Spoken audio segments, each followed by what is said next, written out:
So, what else have we been playing recently? I've been playing, well, this past couple of weeks, Dragon Age. Dragon Age 2. Dragon Age 2, yeah. Well, actually, I started playing Dragon Age 1 again now as well, but we won't get into that. Brilliant game. It's alright. I loved it. I put so many hours You into didn't it. complete it though, so... I got bored of it. Oh. Everyone has different tastes. That's why we're here. I'm like, Dragon Age 2 is I think it's amazing, but it's flawed. It's like... Yeah.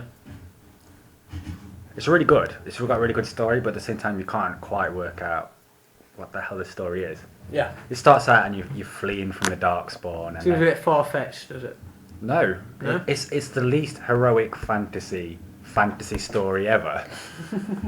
Like, you start out fleeing from the Darkspawn, and then you're trying to raise up enough money to become a partner in a treasure hunt expedition in the Deep Roads. That goes tits up, and then but you still get out. You're rich with all the stuff you find, so you get a mansion, and then you just start doing little jobs, helping the Templars, helping the Mages.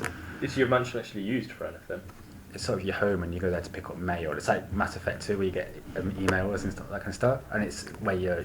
Bit like the It's where Normandy. Sandal's there, and Fantastic.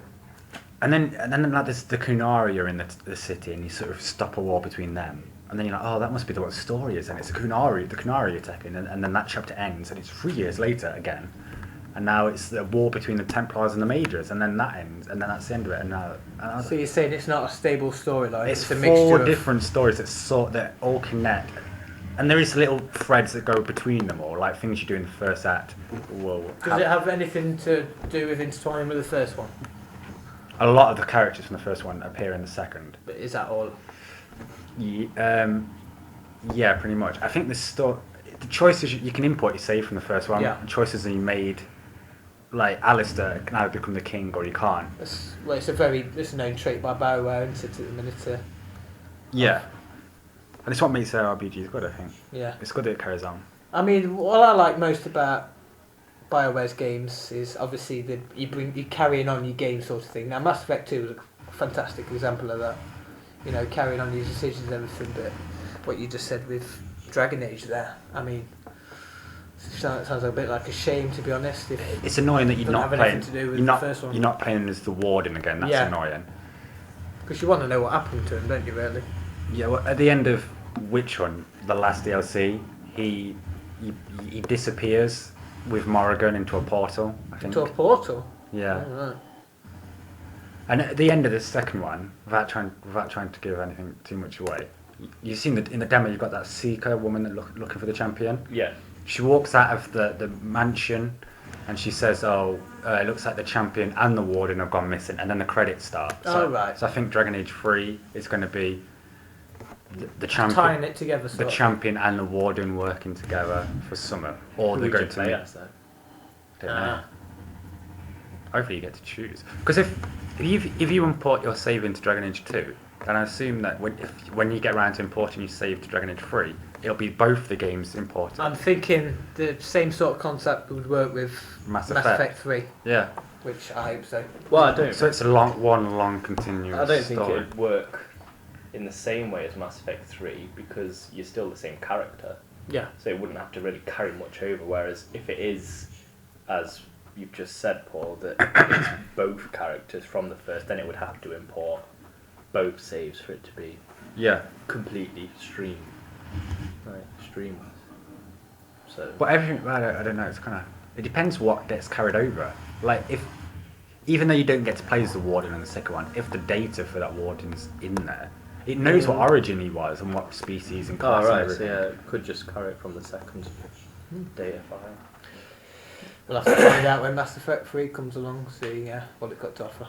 Yeah, well, it's later this year. So. Yeah, Is it? Can't wait. Counting Shit, down the days. I need to finish the first two then before it comes out. I've got them on Xbox if you want to borrow them. I've got them on Xbox. Oh. I might play them. I keep this is it. I'm going to play Mass Effect 1. I'm going to do it all over again because I've already done it on PC. I keep saying I'm going to play Uncharted 2. I'll never get round to it. Should. Yeah. Incredible. Right. Any other What have you been playing, Dave? games been played?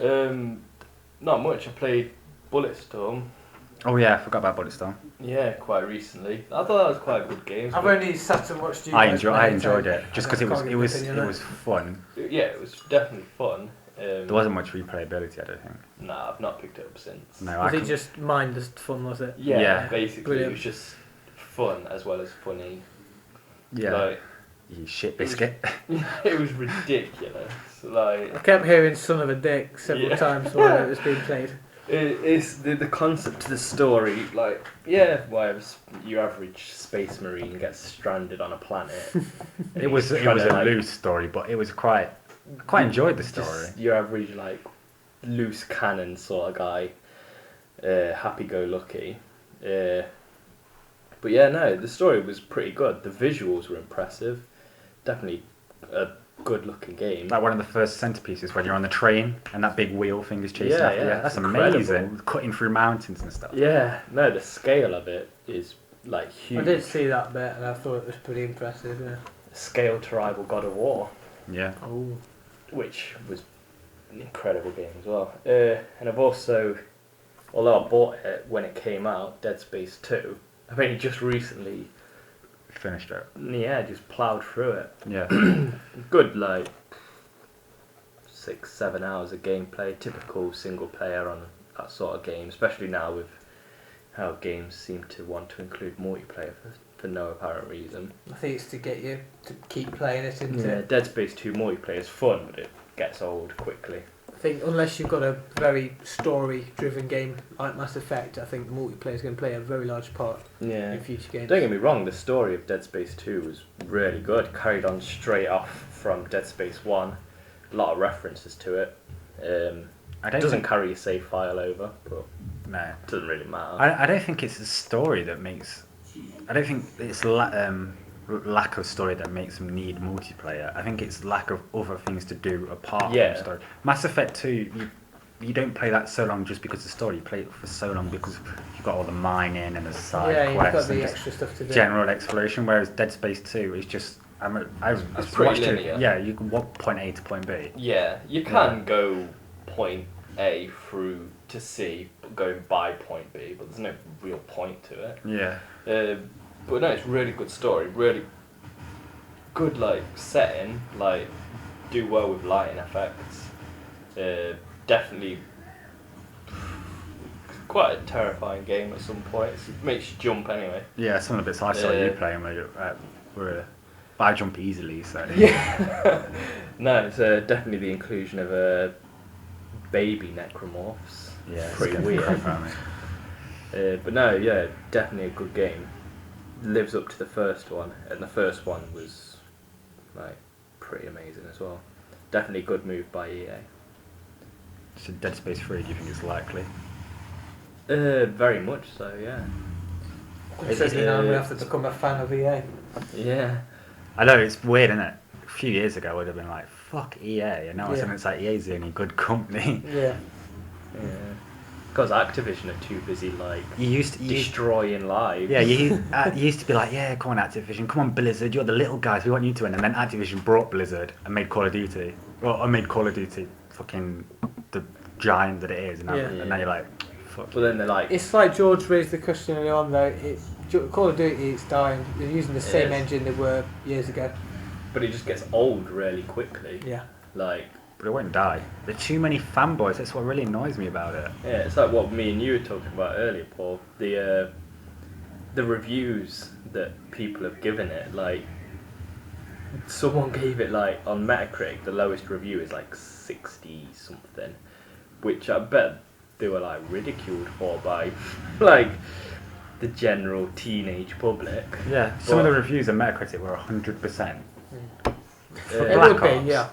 Just I because think Black Ops, it's just been churned out, hasn't it? because it's that big a game, that big a company, I think some reviewers are scared to honestly put out what they think. Like, Black Ops is nowhere near a perfect game. No game is perfect. No. No. Black Ops was from what I said, but I There wouldn't are play it there are again. like games that you think stand out in a specific genre, but there are better FPS games by far Definitely. than Black Ops. The storyline, when I had it on PlayStation, I didn't even touch. No. I played it for the multiplayer generally, just because everyone else was. Yeah. I didn't. The storyline seemed like ridiculous and far fetched, and just. It seems like not a lot of thought went into it. No, they just churned it out. Now, Modern Warfare 1, I think, that's a very good story, that game.